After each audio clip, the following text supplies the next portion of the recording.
একটা sport village করার পরিকল্পনা করছি।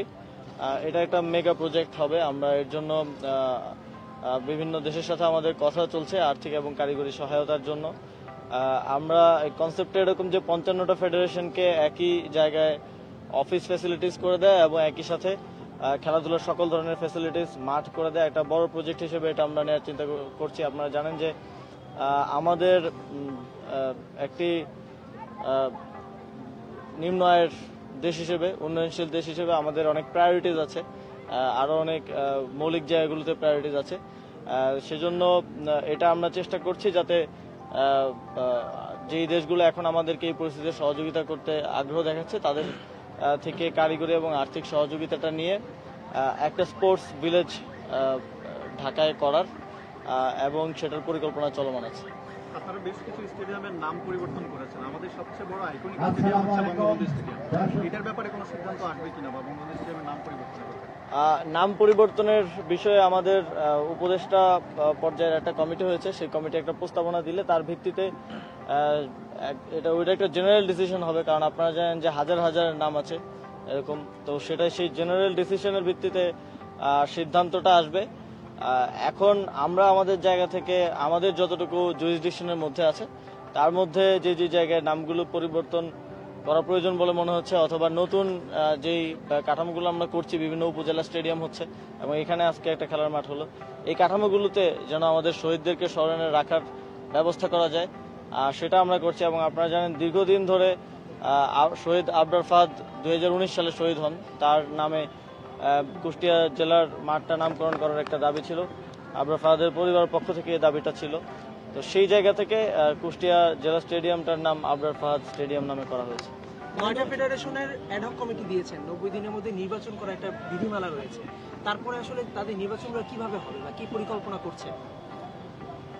নির্বাচনের জন্য আমরা চিন্তা করেছি যে প্রত্যেকটা ফেডারেশনেরই একটা কনস্টিটিউশনাল ফ্রেমওয়ার্ক থাকা উচিত। আপনারা জানেন কয়েকটা ফেডারেশন ছাড়া বাকিদের সেটা নেই, এবং সেখানে যাতে কোনো প্রকার সিন্ডিকেট করে নির্বাচন করা কিংবা ভোট কেনাবেচা করা সেই বিষয়টা যাতে ফিরে না আসে, সেজন্য একটা ফ্রেমওয়ার্ক দেওয়ার জন্য আমরা সার্চ কমিটির কাছ থেকে চেয়েছি।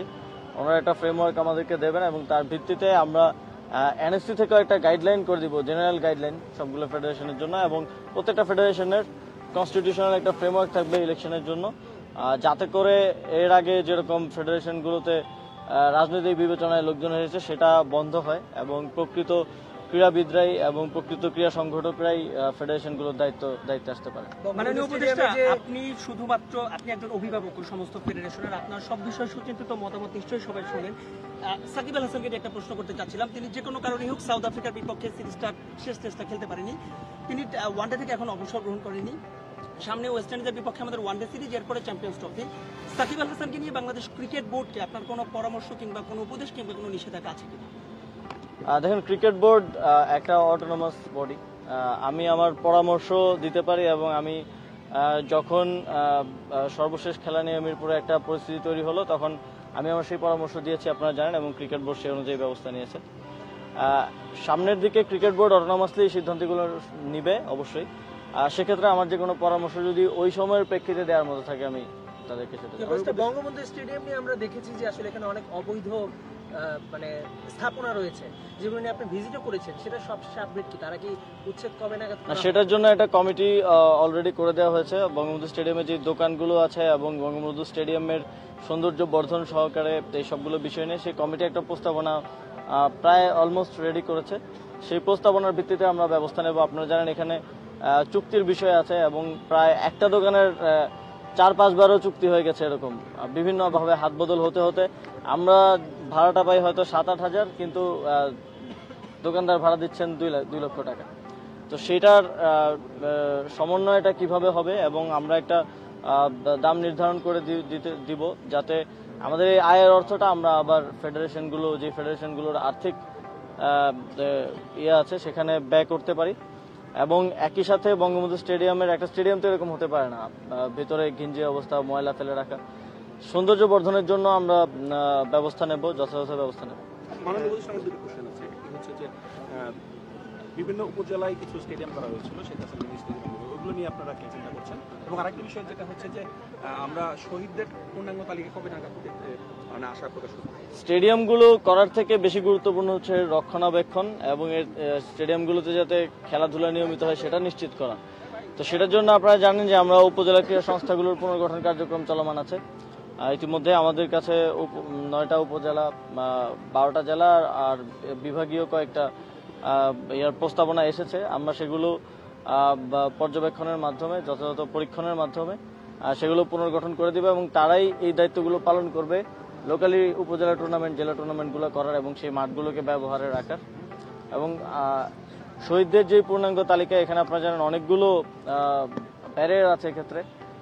যে প্রথম দফায় যখন 18, 19, 20, 21 তারিখ যখন গুলি করা হলো, তখন এমনও ঘটনা ঘটেছে যে হাসপাতাল ভর্তি নেয়নি এবং হাসপাতাল সময় মতো চিকিৎসা করলে হয়তো বেঁচে যেত, কিন্তু সেই সিচুয়েশনও হয়নি। এবং ছাত্রলীগের সন্ত্রাসীরা বিভিন্ন হাসপাতালের সামনে দাঁড়িয়েছিল। আপনারা দেখেছেন যে অনেককেই সেখান থেকে মুমূর্ষ অবস্থায় ফিরিয়ে দেওয়া হয়েছে। তো সেই ডকুমেন্টগুলো নেই। এবং আরও একটা বিষয় হচ্ছে গণকবর। আপনারা দেখেছেন গতকালকে আমি নিউজে দেখলাম যে বৈষম্যবিরোধী ছাত্র আন্দোলনের নেতৃবৃন্দ গিয়েছে গণকবর পরিদর্শনে, প্রায় 127 জনের গণকবর। তো সেখানে আমরা সমাজ কল্যাণ মন্ত্রণালয়, স্বাস্থ্য মন্ত্রণালয়ের সাথে কথা বলছি কিভাবে ডিএনএ টেস্ট করার মাধ্যমে তাদেরকে শনাক্ত করা যায়। এই শনাক্তকরণ এবং এই প্রক্রিয়াটা যদি যথাযথ না হয় এখানে, তাহলে এটা নিয়ে একটা প্রশ্ন থেকে যেতে পারে। যেমন মুক্তিযোদ্ধাদের ব্যাপারেও, ভুয়া মুক্তিযোদ্ধার প্রশ্নটা এখনো আমাদেরকে ফেস করতে হয় আজকে 54 বছর পরে এসেও। সেটা যাতে কোনোভাবে না থাকে সেজন্য আমাদের একটু সময় লাগছে, কিন্তু অতি দ্রুতই এই চূড়ান্ত তালিকাটা প্রকাশ করা হবে। কিন্তু তালিকা কিন্তু অলরেডি একটা তালিকা আছে, যে যতটুকু পর্যন্ত আমাদের ভেরিফিকেশন হয়ে গেছে সেই তালিকাটা কিন্তু আছে। এবং যাদেরকে ভেরিফাই করা হচ্ছে নতুন করে, সেটাও তালিকাতে অন্তর্ভুক্তির মাধ্যমে একটা পূর্ণাঙ্গ তালিকা প্রকাশ করা হবে। শেষ করে থ্যাংক ইউ। ধন্যবাদ।